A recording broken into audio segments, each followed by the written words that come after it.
they just end up having to test in auditing and assurance, they just end up having to test the questions straightforward. They don't give case studies or scenarios, which in this case you have to synthesize and be able to give the answers.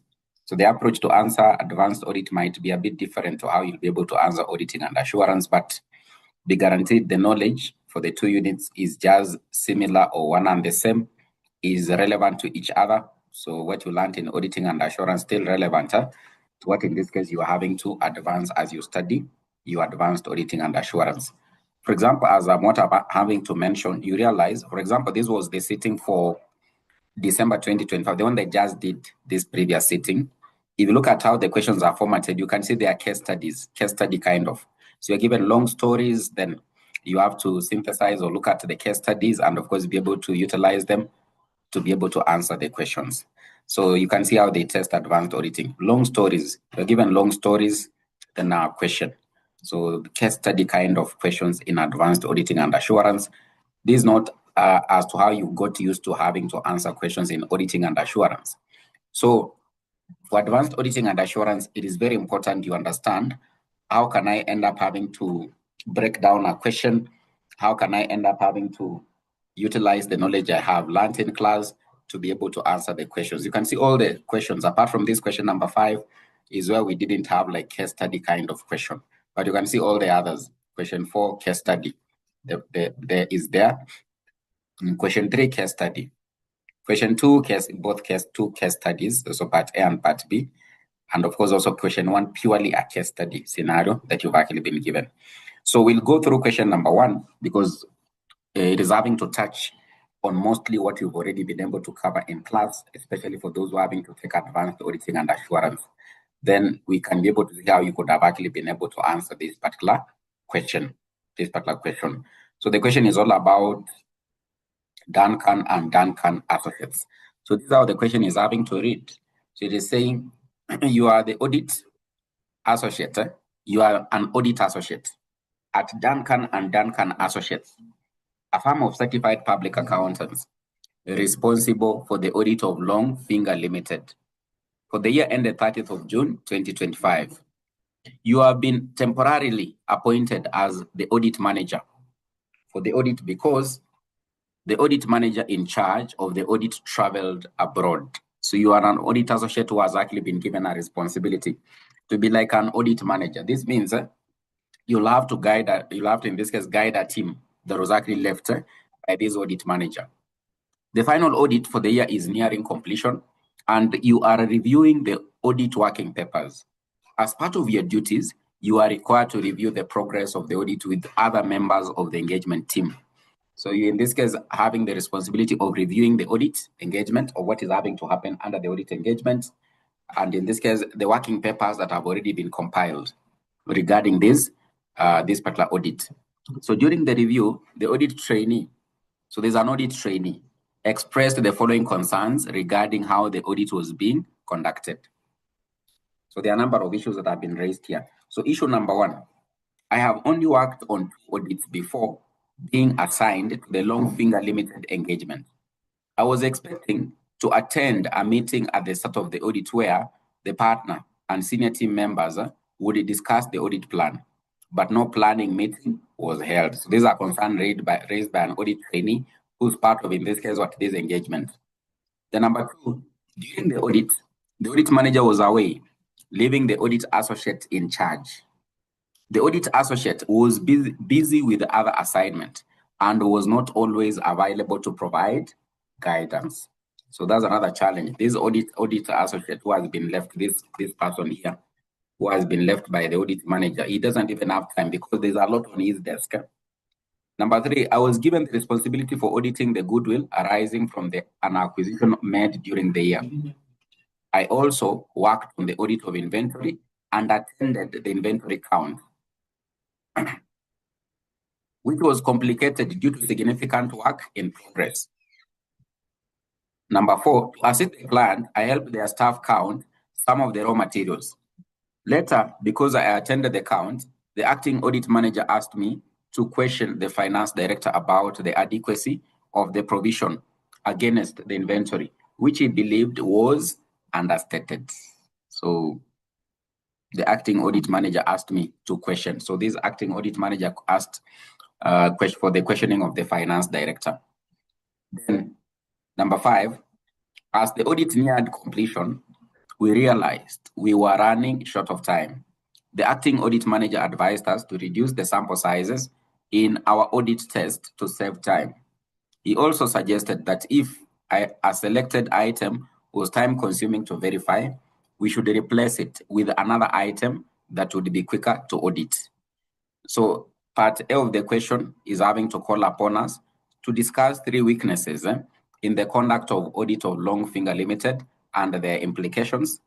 Part B, identify 2 ethical threats in the audits and recommend how each should have been handled. So threats to the professional code of ethics. Then part C, as the acting audit manager, outline 4 corrective measures you could take to ensure audit quality and compliance with international standards on auditing. The corrective measures. So you need to correct what was there as a weakness. Then part D, with the reference to ISA 260, communication with those charged with governance, enumerate 3 matters that an auditor is required to communicate to those who are charged with governance. So of course, this part D doesn't so much relate to the case study, but part A, part B, and part C is having to relate to the case study. So you have to, in this case, understand what is happening under the case study to be able to adequately answer part A, B, and C. So for example, if you look at the first part here, of course, we've been given a number of scenarios here, but look at the first part here. It is having to call upon us to discuss 3 weaknesses in the conduct of the audit of Longfinger Limited and their implications. You just have, like in this case, an analysis or a look at these 5 scenarios. What do you think you're having to identify as a weakness in this engagement? You must be able to spot something that is out of the expectation, which in this case is having to indicate it is like a weakness when you're having to conduct an audit. What can you be able to spot? You can even use, I can see Nyakeri says familiarity. Lack of planning, very brilliant there from Tracy. There's lack of planning. Of course, you can be able to see it in the first point there. What else can you be able to spot? Lack of planning is a very correct answer. Very correct answer. You'll get marks for that.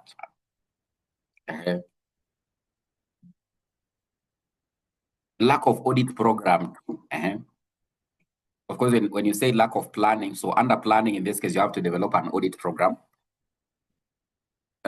Taking part in having to count. Lack of proper supervision. Also, this one is a very correct answer. You see what is happening here? It is lack of planning. Then here, there's no guidance, lack of supervision. Then what else are you having to discover? Of course, I'm having to see an answer from Ken, taking part in count. But taking part in count, that means it will likely end up having to lead to a threat. But before that, delegation. Poor delegation. Yes, there's actually poor delegation. But now you need to at least be able to elaborate. How was this delegation poorly done? How was it poorly done? You have a point there, but just elaborate it a bit. Delegation of duties. There's something you can be able to see here. There's something you can be able to see here. I was given the responsibility for auditing the goodwill arising from an acquisition or made during the year. I also worked on the audit of inventory and attended the inventory count, which was complicated due to significant work in progress. What can you be able to get from here? Which was complicated due to significant work in progress. So what can you be able to get from there? Reducing the sample sizes, but there's something you people are not having in this case to think very fast. Listen to this. During the review, in this case, the final audit of the year is nearing completion and you're reviewing the audit working papers. As part of your duties, you are required to review the progress of the audit with the other members of the engagement team. So during the review, the audit trainee expressed the following concerns regarding how the audit was having to be conducted. You can see in this case, they're having to engage with an audit trainee. An audit trainee. So this point of delegation, you can be able to say, of course, when you say poor delegation, in this case, expound on it and say the delegation was actually poor because this work was actually left to inexperienced You can see the audit manager has left an audit associate. Then the audit associate has left what? The audit trainee. This one is someone who doesn't have, like in this case, what? Relevant experience and expertise. Be able to conduct this kind of what? Audits. And then it means there'll be what? There'll be a challenge. There'll likely be a challenge. So we can talk about the first one here. The first weakness that is here is lack of planning. You can see it here. There's lack of planning. Then number two, you can be able to see here, we are talking about what? Lack of supervision. There's lack of supervision. So during the audit manager was away, leaving the audit associate in charge. The audit associate was busy with other assignment and was not always available to provide guidance or supervision of what was having to do what happened. So when you are planning for the audit, in this case, you have to find a way as to how supervision will happen. Like in this case, on each and every day when that engagement is having to be undertaken, there has to be guidance and supervision of what? Of the staffs involved in that kind of what? An engagement. Then of course, also the persons who have actually been left to conduct this kind of an audit are having to deal with what? Complex financial statements. These things of goodwill, very complex matters pertaining to group audits, very complex. So they might, in this case, be lacking that expertise to handle these what?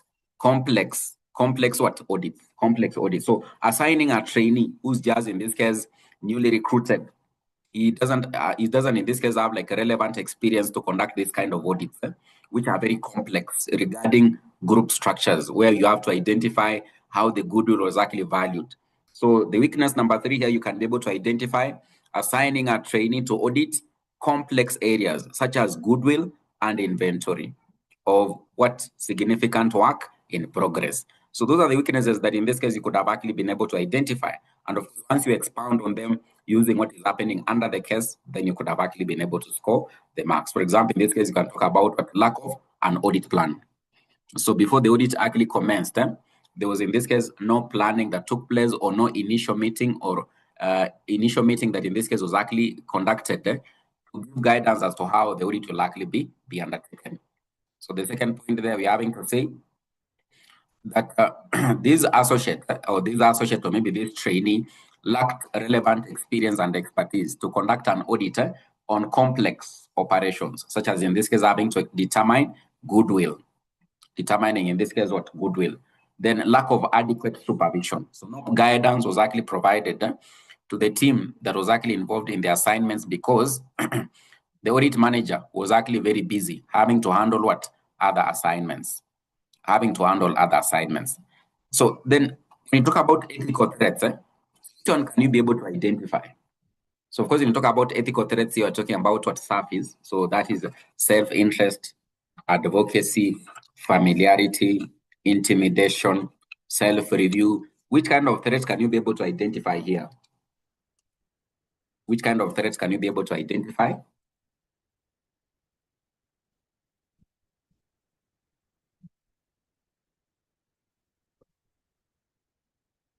Unable to employ people. I can see the points you are giving. Limited skills, very correct. Limited skills.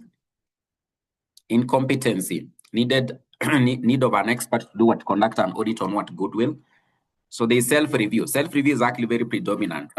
You can see what happened in this point here. To assist the client, I helped their staff count some of the raw materials. Later, because I attended the count, the acting audit manager asked me to question the finance director about the adequacy of the provision against inventory, which he believed was understated. As you can see, this audit trainee here was part and parcel of, in this case, what? Counting the raw materials. It's like they were having to undertake a stock check. Then maybe when he was having, in this case, conducting an audit, maybe it was on field work, he took part in having to count what? The raw materials. These raw materials count is part of what has actually been reported as the closing inventory in the books of accounts of this client. Then he's having to come back again and actually ending up having to do what? Having to question the same inventory, which is in the books of accounts. It's like having to review part of what, in this case, you participated in. Part of what you participated in. So that will end up having to lead to what we refer to as what? What we refer to as self-review threat. Self-review threat. What else? Which other threat? Which other threat can you be able to identify?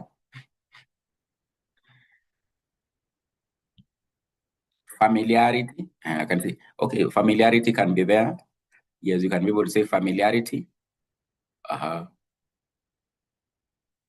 Familiarity.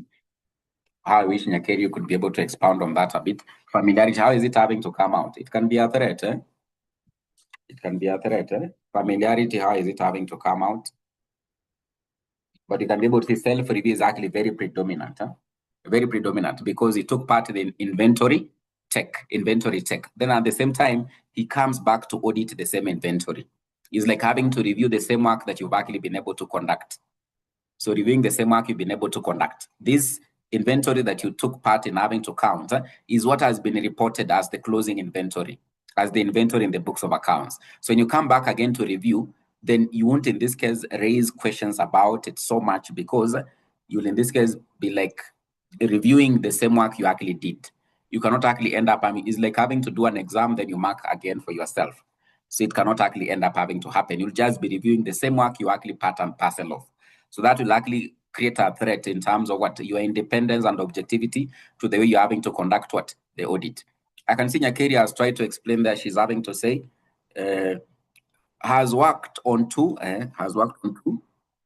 audits before being assigned to Long Finger Limited. But I think these audits seems to be of different. There is not this one is not in relation to Long Finger.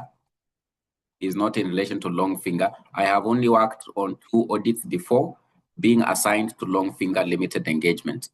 I was expecting to attend a meeting at the start of the audit where the partner and the senior team members will discuss the audit plan. So this one it doesn't relate to Long Finger, so that one knocks out in your point. It knocks out your point. It knocks out your point.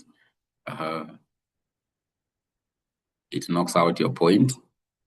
There's intimidation to some extent. There's intimidation, which is not exactly having to emanate from the end of the client. It's not having to emanate from the end of the client, but you can see what you are being told here. To assist the client, I helped their staff count some of the raw materials. Later, because I attended the count, the acting audit manager asked me to question the finance director about the adequacy of provision against inventory, which he believed was understated. So it's like in this case, he's having to get a lot of pressure from his audit manager in terms of questioning the finance director. In terms of questioning the finance director.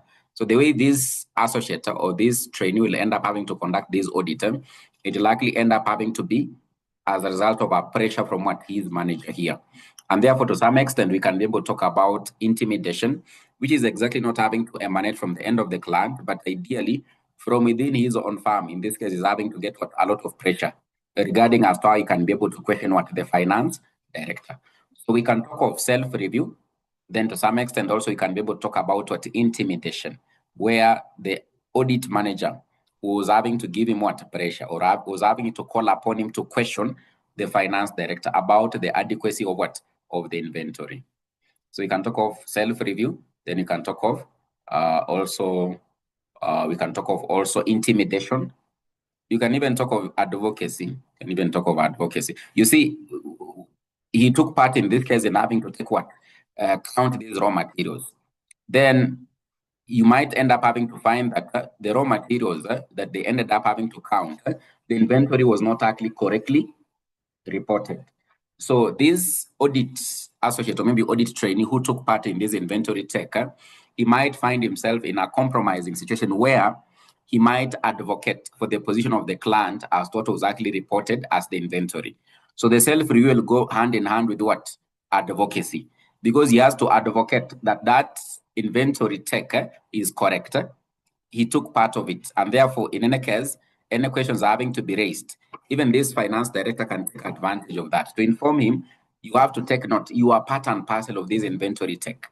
So even if in this case, we're having to say that the value is not correct, then you have to advocate for us. You have to, in this case, indicate the inventory is exactly what's correct. The value of inventory is correct. So they can be self-review because it's part and parcel of the team that did the count, at the same time having to come back and audit the same inventory.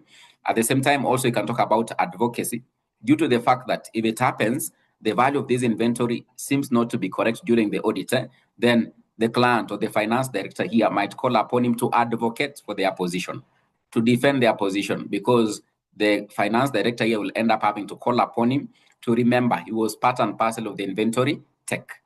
And therefore, you need to advocate, or need in this case to defend the position of the finance director in terms of what? The inventory tech. So those are part of the ones you can be able to mention. So you can talk about self-review threat, you can talk about that advocacy, then intimidation to some extent, but not exactly directly from the end of the client, but from his end as the audit associate who was having to conduct this audit. So those are the three you can be able to mention. So if you could have been able to mention them here from this point here, then you could have actually been able to score the mark. So remember, the weaknesses, you've been able to identify them from the first three. Then you've been able to identify also in this case, what? The threats to the independence and objectivity, or the threats to the professional code of ethics. So in the exam, they can actually call upon you to indicate the threats to independence and objectivity. They can be very specific, or sometimes they can just be very general like this.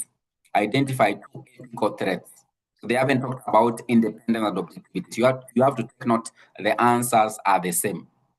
The answers are the same. When you talk about threats to the professional code of ethics, the answers are the same, surface. When you talk about threats to independence and objectivity, the answers are the same. So there's no difference. So you won't, in this case, end up having to say the ones for ethical are different from the ones independence and objectivity. They're not different. The answers are just the same. So the five, so the self-review, self-interest, self-review, self-interest, advocacy, familiarity, those ones, intimidation. So you have to mention those ones to be able to get the marks there. I repeat, where the threats, or so we are saying in the exam, the examiner can frame the question like this. State, of course, in the advanced auditing, they won't actually end up having to call upon you to state, but let's assume the question is like this. State the threats to the professional code of ethics. Alternatively, the question could be, state the threats to independence and objectivity of the auditor. The question is like the same, because you'll give similar answers. So like in this case, you can see they have actually indicated what? Ethical threats. Ethical threats. You know, now in this case, as a student, you would be wondering, they would have actually called upon you to indicate what? Threats to independence and objectivity. You might think the answers are different. So what you would state as threats to the professional code of ethics and threats to independence and objectivity would be different. It's not different. State the threats to the professional code of ethics. Alternatively, state the threats to the independence and objectivity of the auditor. So the answers are just the same surface. So hope we are together there. Hope you've been able to get my point. Advocacy threat. Advocacy threat is asking about advocacy threat. So this particular audit associate here, took part in the inventory tech. Took part in the inventory. Then at the same time, he has actually ended up having to come to conduct an audit on this inventory. At that particular point in time, he's having to conduct an audit on this inventory. They realize that the value of inventory is not actually correct. And part and parcel of the parties who have actually been involved in having to mistake this inventory is the finance director. Now that this audit associate took part in the inventory tech, the finance director might end up having to convince him to defend the position of that value of inventory because he was part and parcel of that inventory tech. So the finance director will likely be calling upon him here to advocate, to defend the position of their end in terms of the value of the inventory due to the fact that he was part and parcel. He will tell him, hey, remember, you are part and parcel of this inventory tech. And now there's a misstatement. You have to defend our position. This mistake, you are part and parcel of it. He'll find himself in a compromising situation to defend the position of the client in terms of the inventory tech. Advocacy. Hope we are together. You've seen how it is having to come out. Hope Damaris, you've seen. You've seen how it is having to come out. Yes. So that's how it is having to come out. So it is, of course, self-review.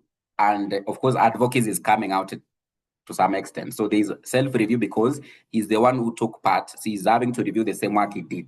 Advocacy because he'll find himself in a compromising situation. To defend the value of inventory, he was part and parcel of having to do what? Check. So he participated in that. He participated in that. So hope we are together there. So then we can go to part C. Ideally, in this case, now part C, you'll actually just be looking at the solutions to these ones. So what you've been able to set here as the weakness, you indicate what are the solutions. So as the acting audit manager, outline 4 corrective measures you would ensure audit quality and compliance with the international standards on auditing. So like the first weakness we've been able to mention, there was lack of planning. So the corrective measure should be ensure there is adequate planning before commencement of the audit. Adequate planning before the commencement of the audit, where you come up with the audit strategy by identifying the scope, the timing, and direction of the audit. Then at the same time, we've also been able to mention that another weakness was what? The deployment of the staffs to be engaged in this kind of an audit were inexperienced. So ensure you deploy staffs who are highly experienced or have relevant expertise to conduct this kind of an audit. So then ensure that while you're having to conduct this kind of an audit, you do not actually go against what the breaches in terms of the professional code of ethics. So all the ethical requirements in terms of an audit should actually be observed. So we're talking about matters, integrity, professionalism, independence and objectivity, those ones. Competence have actually been observed. So then you ensure that after the work has actually been conducted, you're having to review. At the same time, when the work is having to happen, you are ensuring there's actually supervision. So the answers to this one ideally was to heal or to solve the weaknesses that were here. Lack of planning, ensure adequate audit planning before commencement of the audit engagement. Deployment of inexperienced staff, ensure that if you're having to audit complex areas such as evaluation of goodwill or the value of goodwill, ensure the staffs you've actually been able to send out on the engagement have relevant expertise to be able to conduct the audit. Then ensure that you're having to deploy at each and every particular point in time supervision and guidance of the audit staffs who are on this engagement. All relevant reviews are having to be done before you come up with a conclusion and the report for the audit. Then ensure the professional code of ethics have actually been observed to the latter by having to avoid any breach of those professional code of ethics. Key one amongst them having to be independence and objectivity. And of course, all the others having to be observed, like competence, integrity, professionalism, all those ones. So if this one can actually be put in place, then those could end up having to be the corrective measures that can be able to solve part of the challenges or weaknesses that we've been able to identify under this audit. So this part C was in relation to part A. You just solve those weaknesses that we're having to see there. Yeah, so we can go to part D, which is the very final one. It was not exactly directly related to the scenario or the case study, but I wanted you to know what are some of the matters you'll end up having to communicate. Kindly repeat point 3. Repeat point 3. I don't know whether Marceline, you are in the group for the class. I'll share the answer. I'll share the answer in the group. Yeah, so you don't have to worry. We can go to the very final part. With reference to ISA 216, communication with those charged with the governance, enumerate 3 matters that an auditor is required to communicate to those charged with governance. So in an audit engagement, so it is a part of the examples of what you give us an assurance engagement. So there are those elements of an assurance engagement. One of the elements you normally end up having to say that an assurance engagement, it is a 3-party relationship. So who are these parties? So one of them is the auditor. The other party is those charged with the governance. And who is the other party? So of course, you have the auditor or the professional accountant and those charged with the governance. Then the other party is Who is the other party? Who is the other party? As I can see, Otieno has already given us the audit scope and timing, significant findings, significant risks and judgments. Yes. Users. So Nigerians, instead of having to say government, you say users, because users can be many. One of them can be the government, can be investors, can be directors, can be shareholders, intended users. Yes, intended users. Intended users. So these parties who are involved in having in charge of governance, they are the directors, they are the ones who prepare the financial statements. And therefore, there are those matters that during the audit engagement, the auditor normally communicates to them. The auditor normally does what? Communicates to them. So just what we've been actually informed here by Otieno, so that is correct. The scope of the work you're going to conduct, you will communicate to them. So which scope of work in this case are you going to, the scope or the kind of work you're going to be involved in during the audit? Then your audit findings, that is correct. The audit findings is correct. The audit findings is correct. Then if in any case you identify any risks, or for example, breaches in terms of the internal controls and internal control systems, you can also be able to communicate to those charged with the governance so that they can take corrective measures to improve on their internal control systems. So we can talk about what can be communicated as having to be number one, the scope of the audit, the scope and timing of the audit. We can talk about your audit findings. You'll have to communicate. You can talk about inquiry about the written representations. You'll have to communicate to them to be able to provide. Then you'll also communicate to them matters pertaining to the internal control systems. Any identified weaknesses, you can be able to communicate to them so that by the time, maybe if it happens you're having to come on a repeat audit, they would have actually enhanced or improved their internal control systems or internal procedures, facilitating or supporting the financial reporting process. Supporting the financial reporting process. So we can talk about what can be communicated as having to be number one, the plan, scope, and timing of the audit. Then the call upon by the auditor to the management or those charged with the governance to communicate the key matters, or in this case, the written representations, the audit findings that you've actually been able to come up with, the audit findings or conclusions, any weaknesses that you've identified in the internal control systems can also be communicated so that the management or those charged with the governance can utilize this to be able to improve their internal control systems, the internal control systems that are actually in place. So that is how you could have actually been able to handle this particular question here. So that's just in this case an example as to how they could actually end up having to test some of these questions. I would wish to end there for now, so unless there's any question. So I'll be able to share the answers to what you've just been able to discuss so that you can be able to use it for your own personal revision. But ideally, that is part of what will happen in some of the questions you'll end up having to come across in your upcoming exam. In your upcoming exam.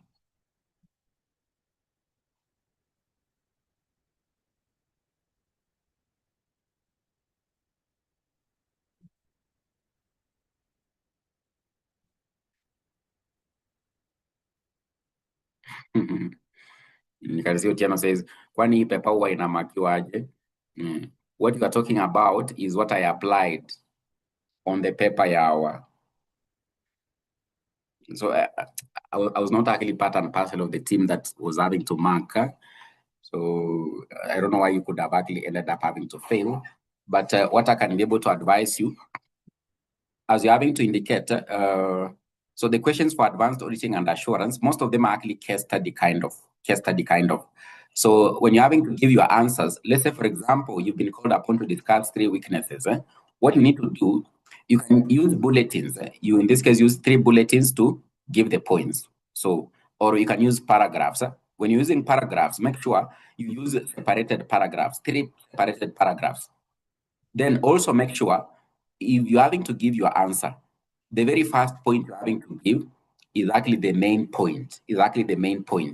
Is the main point. For example, if you say discuss 3 weaknesses, we've already seen what planning was a problem. The first thing that must be seen in your answer 1, is lack of planning. Lack of planning was a weakness. Then you can be able to now elaborate on it, how this lack of planning was having to occur. what was happening. There was no any initial meeting that was actually conducted before this engagement commenced. So make sure you do that. If you're using still the same case paragraphs, make sure the first point is actually the main point. Because sometimes, students end up having to write long paragraphs. Then the examiner is trying to find an answer in between the paragraph. So it doesn't have that luxury of time to look into those details. Make sure that your very first point is actually the key point. Then if it is having to call upon you to explain, then now you can elaborate further with what other explanations. But the first sentence is very key. The first sentence is actually very key. You can use bulletins or you can use paragraphs. If you use paragraphs, use separated paragraphs. Never mix two answers in one paragraph. You'll score a single mark. If you are to get 2 marks for each point, each point 1 mark, 1 mark. If you mix 2 points in one paragraph, you'll get 1 mark. These examiners don't have the luxury of time to waste on having to trace your answers. They are marking, someone is marking 100 scripts or 1,000 scripts. So 1,000 scripts. So you just have to be like very strategic as to the way, in this case, you're having to approach the paper. Be very strategic. Be very strategic with the way you're having to do what, approach the paper and give the answers. Give the answers. That's what I can be able to advise for now, Otieno.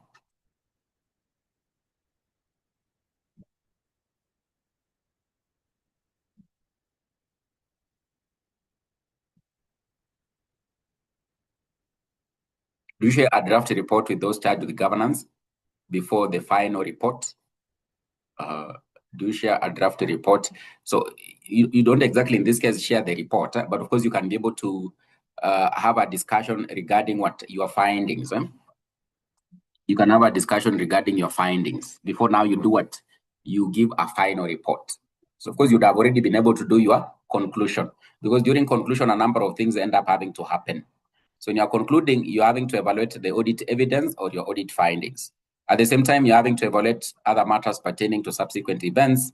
At the same time, in this case, you're having to evaluate any other matter that might arise, having an impact on the financial statements. So you can just have a discussion regarding your findings. Then in this case, eventually you can now be able to do what? Finalize on your report, which in this case, eventually you'll be able to give once you do the conclusion. Once you do the conclusion.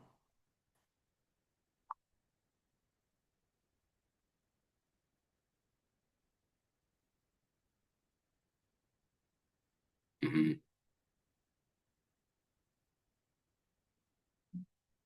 Yeah, so see you sometime later.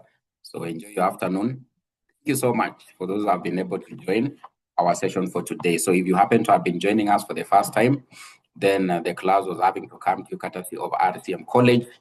You can get connected to our sessions whenever you reach out through to us. We'll be able to assist you to join the classes, Otherwise, asanteni sana. See you sometime later.